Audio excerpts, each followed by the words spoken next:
Sim Notícias. Oferecimento: Hotel Ibis Style São Mateus. Linhares Online, conectando você e sua empresa ao mundo. E Central de Compras Martins. Fácil comprar, fácil economizar.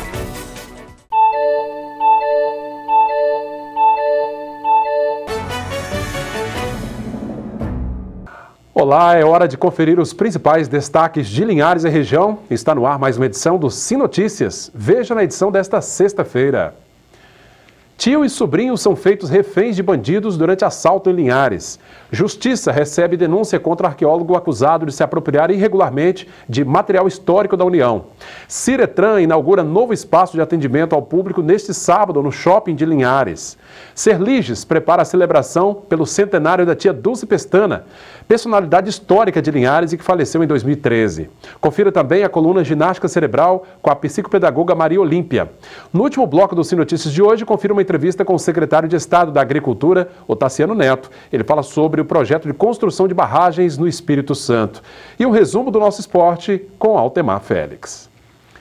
Estas e outras informações agora no Sim Notícias. Linhares se vê aqui.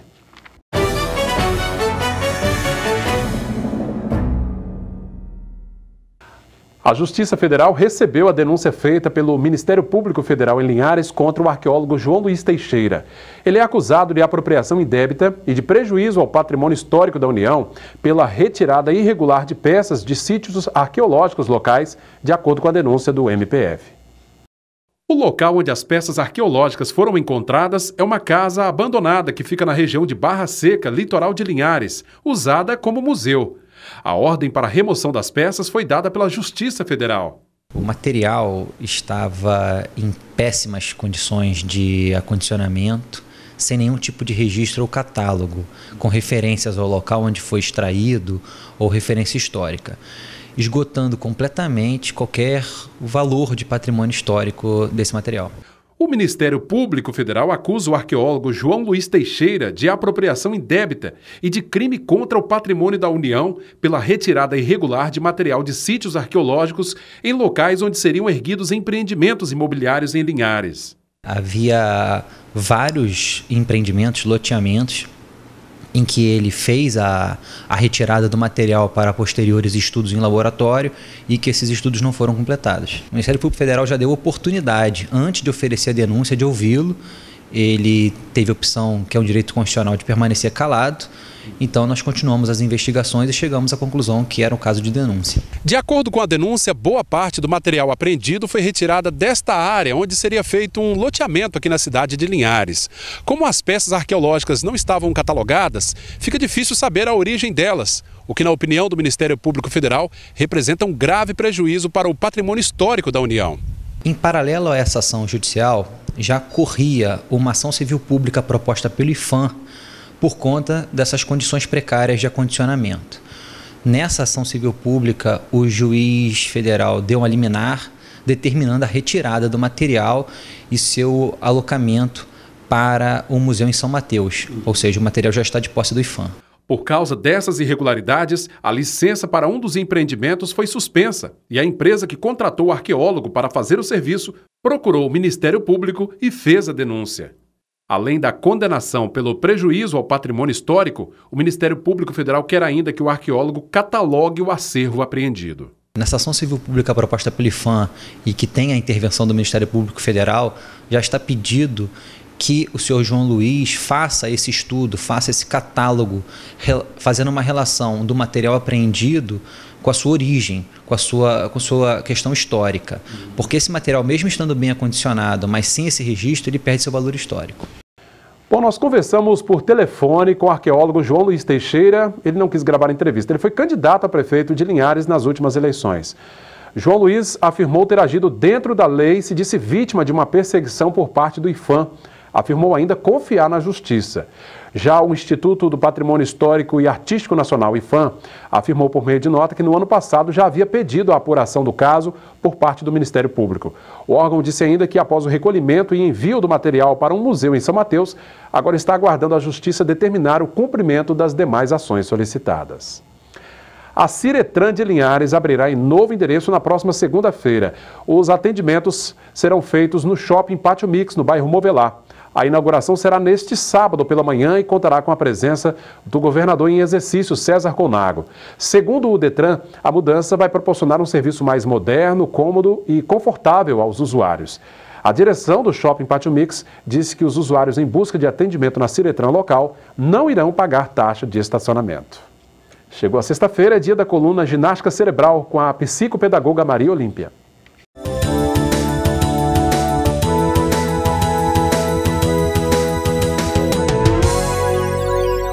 Olá, boa noite. Como anda a sua paciência para ouvir e cooperar? Impressionante como tem sido desafiador dialogar diante de situações conflituosas. Precisamos desenvolver essa habilidade de ouvir o outro para que as relações sejam de ganha-ganha.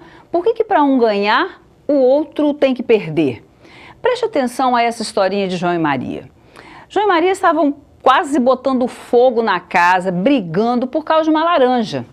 Veio o pai, sem paciência, no impulso para acabar com aquela confusão, não quis saber por que eles estavam brigando, autoritariamente, deu 2 gritos lá e falou: me dê aqui essa laranja. João, você corta a laranja e Maria, você pega o primeiro pedaço. Pronto. Resolvido o problema, virou as costas e saiu se sentindo vitorioso. João, para garantir que não seria prejudicado, mediu milimetricamente a laranja e cortou pela metade. Cada um pegou sua parte da laranja e, depois de baixada a poeira, o pai ficou incomodado com o silêncio das crianças. Desceu para ver o que estava acontecendo e ficou muito arrependido, envergonhado diante do que viu. João estava espremendo a sua metade de laranja para fazer suco e Maria estava confeitando um bolo com a casca da outra metade da laranja. Poxa, se o pai tivesse investigado e perguntado para que eles queriam a laranja, os dois teriam tido uma laranja inteira. Ele teria suco de uma laranja inteira e ela teria casca de uma laranja inteira. Afinal, Maria é Maria, João é João e os dois são diferentes. Pense nisso.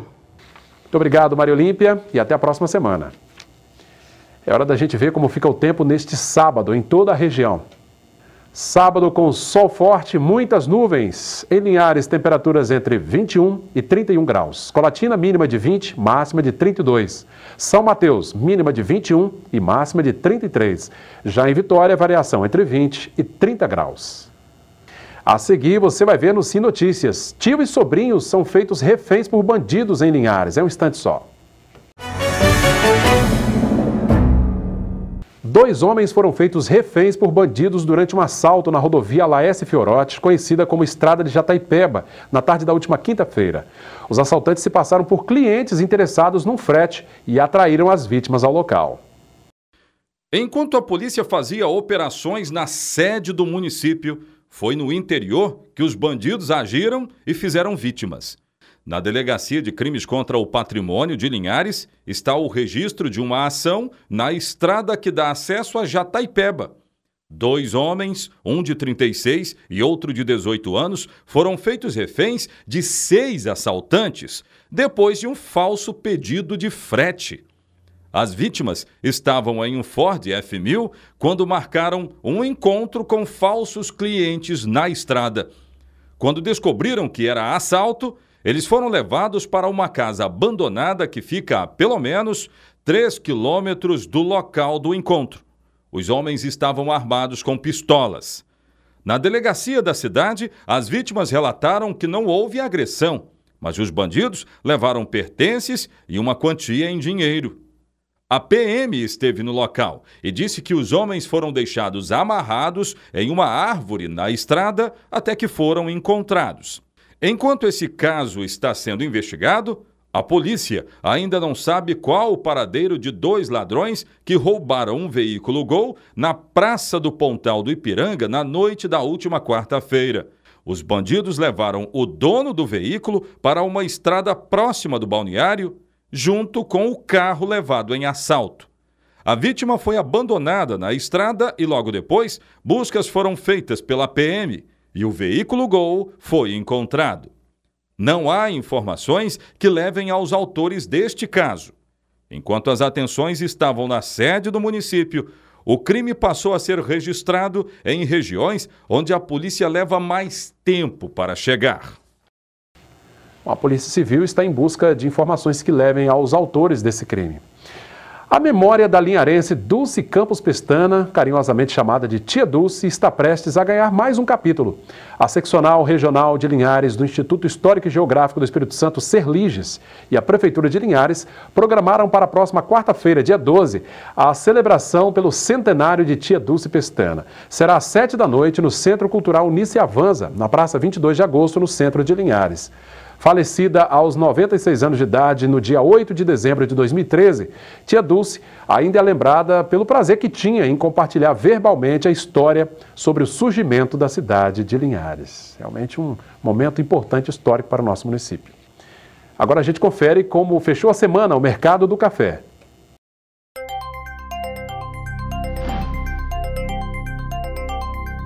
Arábica tipo 6, R$ 444 a saca. Arábica 7, R$ 426. Conilon tipo 7 fechou a semana cotado a R$ 418 a saca. A Loja Maçônica Universal número 8 de Linhares comemorou o aniversário com um grande almoço para convidados. O evento serviu também para arrecadar donativos que serão doados ao Centro Linharense de Amigos do Menor, o CLAN. O nosso colega jornalista Altemar Félix acompanhou. Nos seus 43 anos de fundação, a Fraternidade Universal número 8 sorteou R$ 70 mil em dinheiro para ajudar o Centro Linharense de Amigos do Menor CLAN. O grão-mestre adjunto Valdir Massucati coordenou o cerimonial da festa, que contou com a presença do grão-mestre da Grande Loja Maçônica do Estado do Espírito Santo, Walter Noronha, prefeito de Linhares Guerino Zanon, e vice Paulo Joaquim do Nascimento, e advogado Josemar de Deus, primeiro venerável na história da loja. O venerável da Fraternidade Universal número 8, João Carlos Bergamin, explicou os objetivos da festa. O nosso papel é tornar feliz a humanidade, sempre procuramos fazer isso. Esse evento é muitíssimo importante, porque nós comemoramos 43 anos de loja maçônica, Fraternidade Universal número 8, e além disso fazemos a filantropia, que é o mais importante. A loja maçônica Fraternidade Universal número 8 comemora 43 anos de existência, fazendo o que sempre fez ao longo deste tempo, comemorando com filantropia.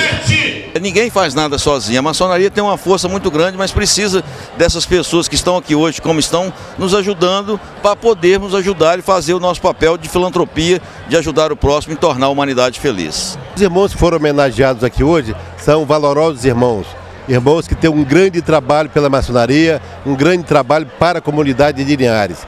Nas homenagens pelos serviços prestados à ordem deste ano, o membro da loja, José Américo Ramos, foi agraciado com a comenda Antônio Macedo Filho.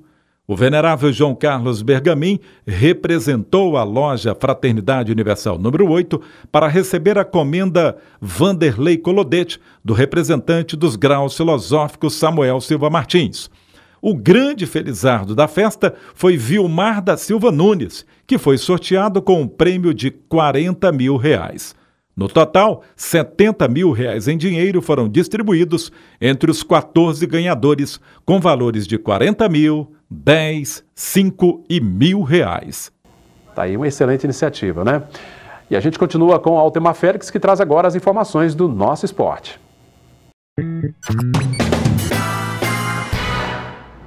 Vamos conhecer comigo um pouco melhor o time de juniores do Linhares Futebol Clube, ô Cláudio. Bem, essa equipe disputa o capixabão da categoria agora em 2017. O time começou perdendo na última quarta-feira para o Real Noroeste, Campo da América 3-0. Vamos conferir um pouco dessa base aí? Novos talentos, vamos lá.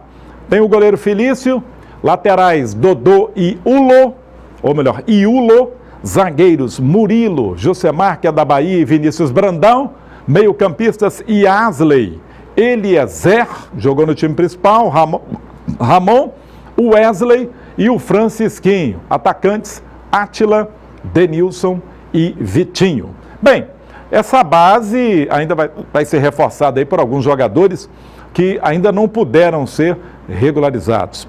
existem alguns valores individuais que chamam a atenção, como o meio atacante Francisquinho. A dificuldade é que a base ainda tem idade juvenil. Então o Linhares Futebol Clube está vivendo assim, Cláudio. No principal, a base vai utilizando grande parte de juniores. E no júnior, grande número de juvenis. Fica difícil, né? Em virtude das dificuldades. Bom, as etapas vão sendo queimadas. Para terminar, o time principal joga sua última partida no Capixabão da primeira divisão, neste sábado, inclusive já rebaixado, contra a Desportivo, que também luta ferozmente contra o rebaixamento e vai ter que vencer ou vencer. Ainda há dúvidas se o técnico Rony Heller vai poder contar com o melhor disponível, mais experiente, ou muitos juniores para completar o time. Ele prefere os jogadores mais tarimbados, no mínimo, para que possa fazer uma partida digna, sem vexame, contra a Ativa, que, repito, luta contra o rebaixamento. É esperar, conferir e torcer. Obrigado, Altemar. Bom final de semana e até a próxima segunda-feira. A seguir, você confere uma entrevista com o secretário estadual de Agricultura, o Tassiano Neto, falando sobre a construção de barragens no Espírito Santo. É um instante só. O problema da seca aqui no Espírito Santo ainda não está superado e uma das medidas adotadas pelo Estado para enfrentar o problema é a construção de barragens. O nosso colega jornalista Sérgio Rangel, da Rede Sim Vitória, ouviu o secretário estadual de Agricultura, o Tassiano Neto, sobre este assunto. Vamos ver. Secretário, vamos falar um pouquinho do projeto de barragens do Estado. Por que investir em barragens para enfrentar a crise hídrica? Nós estamos passando a maior crise hídrica da história do Espírito Santo. Nunca choveu tão pouco por tanto tempo na história do Espírito Santo. E nós aumentamos muito o nosso consumo de água. Sejamos nós moradores das cidades, a gente utiliza 50% mais água em nossas casas do que a média mundial. A média de 100 litros de água utilizada em nossas casas por pessoa dia, a gente utiliza 150. As indústrias, a gente cresceu o nosso parque industrial muito no Espírito Santo e elas demandam muita água e a nossa agricultura irrigada explodiu. O que por o lado é muito bom, que tem explodido nos últimos anos, cresceu muito. Então nós passamos a utilizar muito mais água dos nossos rios. E para enfrentar essas dificuldades pelo uso da água, esses conflitos em momento de seca, eu sempre digo que seca e chuva e enchente são cíclicos. Sempre aconteceu e sempre vai acontecer na história e não há intervenção humana que faça com que não tenhamos mais seca nem chuva. Tem que se preparar para isso, né? Nós temos que nos preparar, que é aí que entra exatamente as barragens. Para nos prepararmos melhor para as próximas crises hídricas, sofrermos menos enquanto cidadão capixaba, o governo colocou de pé esse programa de construção de barragens. Serão 60 milhões de reais investidos até o final de 2018 em 60 barragens, possivelmente seja um pouquinho mais de 60 barragens, e essas barragens são fundamentais para armazenar água na época das chuvas. Agora são 60 barragens até o ano que vem, é um prazo apertado aí, vai dar tempo? Vai, porque nós começamos esse projeto, o compromisso do governo do estado em colocar de pé o programa foi em março de 2015. Foi no planejamento estratégico, o governador Paulo Artung, em seus mandatos, sempre trabalha com planejamento estratégico, organizando o que o Estado vai investir nos próximos anos. Então, de lá para cá, nós não tínhamos equipe. Hoje nós estruturamos uma equipe com 15 engenheiros, sem aumentar despesa nenhuma. Existem 15 engenheiros trabalhando, nós temos 2 gerências, nós conseguimos captar 60 milhões de reais no orçamento do Estado para fazer esse investimento de barragem, e isso não existia. E os projetos estavam muito ruins, a gente precisou fazer revisão de alguns projetos. Então agora a curva vai ser geométrica.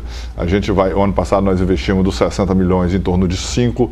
Esse ano nós vamos investir em torno de 30 milhões e o ano que vem a gente vai investir mais do que 30, ainda se a gente conseguir um recurso a mais, acho que dá para ampliar. Mas o compromisso público do governo é de investir 60 milhões de reais. Choveu, né, nos últimos meses, né, não tanto quanto a gente gostaria, mas choveu. Eu queria saber qual que é a atual situação da agricultura aqui no estado, que tem sofrido muito com essa falta de chuva, né? O Espírito Santo sofreu muito. Se a gente considerar os preços, a produção que caiu em 2015 e 2016, com referência a 2014, a preços correntes de 2015 e 2016, o produtor rural deixou de colocar no bolso em 2015 e 2016 quase 4 bilhões de reais. Foram 3 bilhões e 600 milhões de reais. E eu digo que se a gente comparar com o sistema de saúde, com o hospital, o paciente, que no caso é o produtor rural, e eu falo assim que eu sou produtor rural lá no interior de Pedro Canário, então eu não sei de ouvir dizer, eu vivo isso na minha casa, vivo isso na casa do meu pai. O produtor rural saiu da UTI, mas ainda não saiu do hospital. Eu acredito que só em 2018 nós teremos padrão de produção agrícola, agropecuária no Espírito Santo, comparado a 2014 apenas em 2018. 2017 vai ser o ano da transição, dos piores anos da seca para um ano que a gente vai voltar a ter o produtor rural ganhando dinheiro e podendo reinvestir, que vai ser em 2018. É o que a gente espera ansiosamente, né? A gente sabe que o norte do estado, historicamente, é a região do estado que acaba sofrendo mais quando não chove, não é mesmo? E tem um projeto lá de São Mateus, envolvendo o rio Cricaré, que é uma região que sofre muito com salinização no rio, né? O que vocês estão fazendo por lá? São Mateus tem um problema histórico com falta de água. A cidade que a população mais sofreu no Espírito Santo nessa seca foi a cidade de São Mateus. E nós assinamos ontem no Palácio Anchieta um compromisso. Nós buscamos na iniciativa privada, a empresa Suzano Papel e Celulose, a empresa Soma Urbanismo, doou o projeto de engenharia que vai resolver definitivamente a questão da água salgada em São Mateus. Nós iremos fazer, o projeto irá mostrar isso, um enroncamento ao longo do rio Cricaré, entre o quilômetro 10 e o quilômetro 20. Esse enroncamento de pedra, você vai armazenar um pouco de água, mas fundamentalmente ele vai impedir a entrada da cunha salina. Absurdamente, quando eu falo isso as pessoas ficam assustadas, a água salgada desde a Foz de Conceição da Barra entra 55 quilômetros a montante do rio Cricaré. É uma cunha salina muito forte, enorme, não é? Enorme, esse barramento, esse enroncamento vai impedir a entrada da cunha salina, e ali naquele local, no quilômetro entre o 10 e o 20, entre São Mateus e Nova Venécia, nós conseguiremos fazer uma estação de captação de água, uma estação de bombeamento de água e levar essa água até a atual estação de tratamento de água do município de São Mateus. A obra não está decidida, a Prefeitura e a Câmara de Vereadores precisam decidir qual é o modelo da gestão de água e esgoto da cidade, se é através de CESAM, se é através do próprio SAI, se vai fazer uma concessão à iniciativa privada. Mas saindo do papel tem tudo para resolver. Mas pelo menos nós temos um projeto de engenharia. As lideranças discutiram muitos anos o que fazer, mas não foi feito um projeto de engenharia e é isso que nós estamos fazendo agora. A gente espera que ajude a resolver a situação lá de São Mateus e que as barragens também ajudem a resolver todo esse problema hídrico aqui no Espírito Santo. Claro. Agradeço muito sua presença aqui no Link Espírito Santo, secretário. Muito obrigado. Um abraço. É isso aí. Vamos torcer então para que a chuva caia em abundância, né, para encher essas represas aí, né, feitas por essas barragens. Esta edição do Sinotícias vai ficando por aqui. Você, claro, continua interagindo conosco, deixando sugestões no nosso canal no facebook.com/tvcilinhares. Você também pode conferir o nosso conteúdo no nosso canal direto no YouTube e fale conosco neste número que aparece aí, 3373-2000. A você da Grande Vitória, que nos acompanha também através do canal 20 da RCA. Obrigado pela audiência. Até o próximo encontro. Sinotícias, Linhares se vê aqui.